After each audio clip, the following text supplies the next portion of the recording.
আমরা স্থায়ী কমিটির সদস্য সালাউদ্দিন আহমেদকে দেখতে পেয়েছি। তিনি ভেতরে প্রবেশ করেছেন। নজরুল ইসলাম খান রয়েছে ভেতরে। আমরা এহসান মাহবুব জুবায়ের, যিনি জামায়াতের মিডিয়ার সম্পাদক রয়েছেন, তিনি ভেতরে প্রবেশ করেছেন। জামায়াতের পক্ষ থেকে আমরা জামায়াতের আমিরের সাথে আরও দুজন কেন্দ্রীয় নেতৃবৃন্দকে ভেতরে প্রবেশ করতে দেখেছি। আমাদের কাছে একটি ছবি এসেছে। আমরা সেই ছবিটা যেটি দেখতে পাচ্ছি, দুইটি চেয়ারে তারেক রহমান এবং পাশাপাশি যিনি জামায়াতের আমির ডাক্তার শফিকুর রহমান, তিনি বসে আছেন। জামায়াতের আমিরের পাশে আমরা যেটি দেখছি, বিএনপি মহাসচিব বসে আছেন, নজরুল ইসলাম খান তিনি বসে আছেন।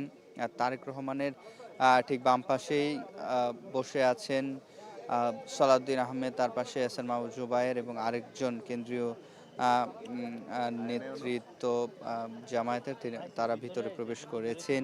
এই যে জামায়াতের আমির গুলশানে এসেছেন, এই খবরে জামায়াত ইসলামীর যারা রয়েছেন, তারা আশপাশে যারা রয়েছেন তার সাথে কয়েকজন এসেছেন, তারা বাইরে অপেক্ষা করছেন।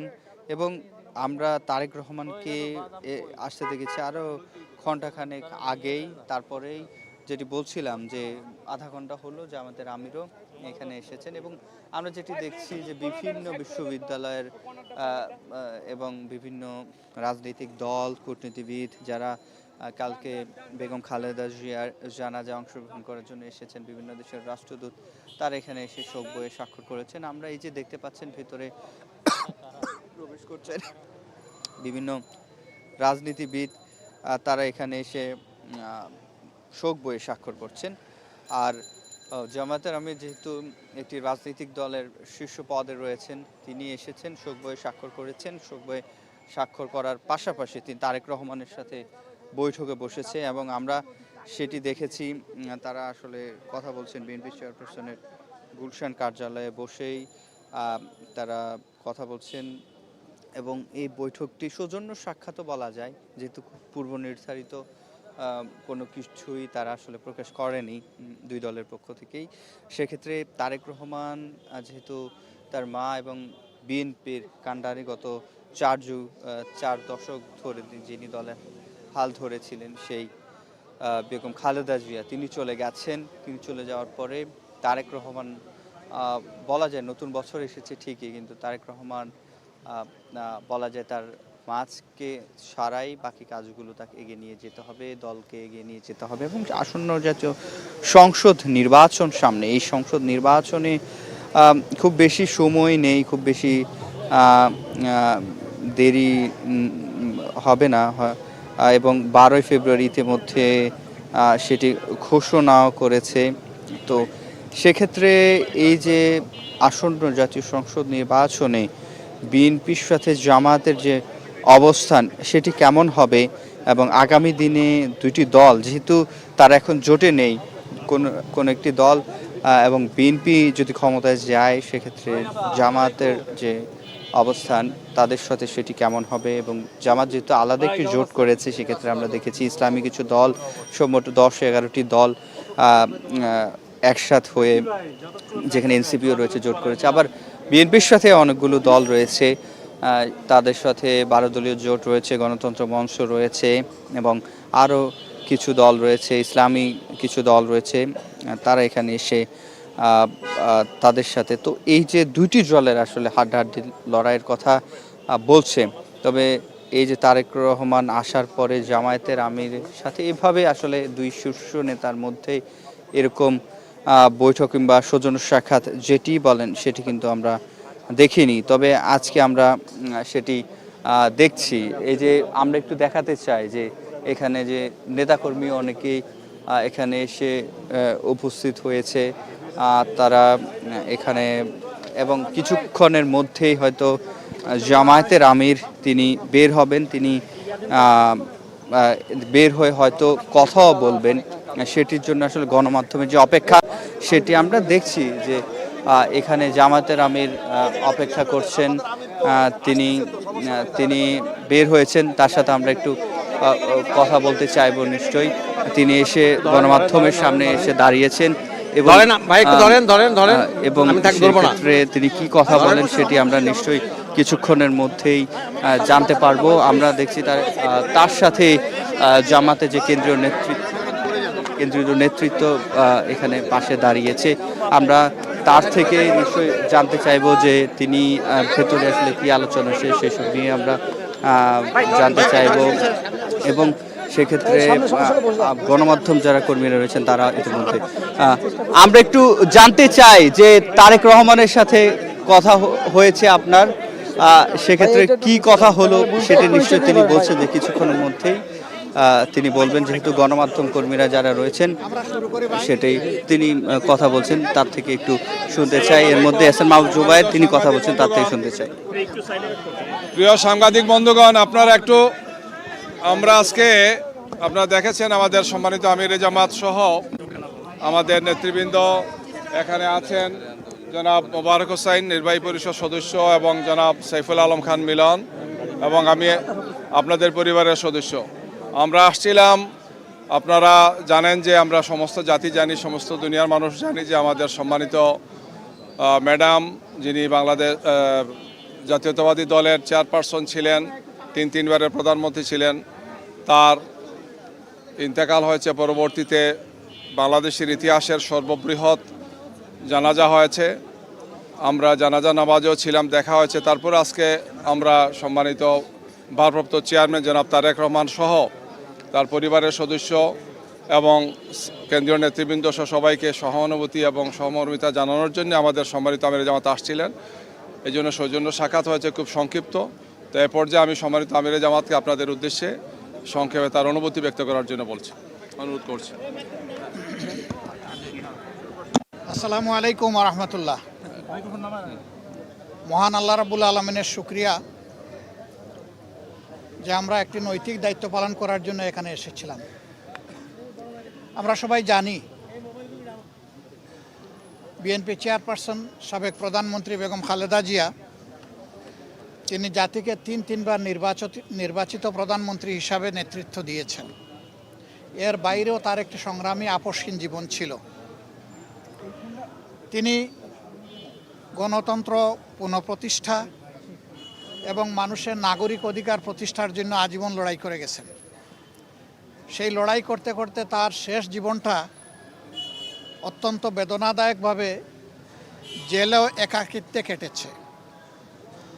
এই সময় যারা দেশ শাসন করেছেন তারা তার সাথে অমানবিক আচরণ করেছেন। তিনি যখন গুরুতর অসুস্থ হয়ে পড়লেন তখন তাকে বিদেশে নেওয়ার জন্য দল পরিবারের পক্ষ থেকে বারবার অনুরোধ করা হয়েছে। সরকার তো আমলে নেইনি, বরঞ্চ এগুলা নিয়ে বারবার উপহাস করেছে। আল্লাহ তাআলার বিচার, ইতিহাসের অমুক বিধান, শেষ পর্যন্ত তিনি চিকিৎসা নিয়েছেন, বিদেশেও গিয়েছেন, কিন্তু ততক্ষণে তার বিশাল ক্ষতি হয়ে গিয়েছে। সেই যে তিনি ব্রিটেন থেকে ফিরে আসলেন, আর কিন্তু বিদেশ চিকিৎসা নিতে যাওয়ার মতো উপযুক্ত স্বাস্থ্য আর তার থাকলো না। স্বাস্থ্যটা এতটাই ভেঙে পড়ল যে শেষ চিকিৎসা তাকে দেশেই নিতে হয়েছে। এই ক্ষেত্রে আমরা তার আত্মার মাগফিরাত কামনা করি। মহান রাব্বুল আলামিনের দরবারে দোয়া করি আল্লাহ তার বান্দির উপরে রহম করুন এবং জান্নাতের সর্বোচ্চ দরজা তাকে দান করুন। আমরা সহানুভূতি জানাই, সহমর্মিতা জানাই তার সন্তান বিএনপির ভারপ্রাপ্ত চেয়ারম্যান জনাব তারেক রহমান সহ তাদের পরিবারের সদস্যবৃন্দ, সংগঠনের নেতাকর্মী এবং তার চিকিৎসা কাজে যারা নিয়োজিত ছিলেন, সেই সমস্ত চিকিৎসক সমাজের প্রতিও আমরা ধন্যবাদ জানাচ্ছি, কৃতজ্ঞতা জানাচ্ছি যে তারা বেগম খালেদা জিয়া দেশনেত্রীকে অত্যন্ত আন্তরিকতার সাথে তাদের সর্বোচ্চ যোগ্যতা অনুযায়ী তারা চিকিৎসা সেবা দিয়েছে। এটা আমাদেরকে অনুপ্রাণিত করে যে ভবিষ্যতে নাগরিকরা এমনটাই আমাদের দেশের চিকিৎসক সমাজের কাছে আশা করতে পারে। তিনি চলে গেছেন ইতিহাসের একটা বিরল সম্মান নিয়ে। তার শেষ বিদায় সম্বর্ধনা অনুষ্ঠিত হয়েছে গতকাল এবং মানুষ আবেগ দিয়ে, চোখের পানি দিয়েই তাকে বিদায় দিয়েছে।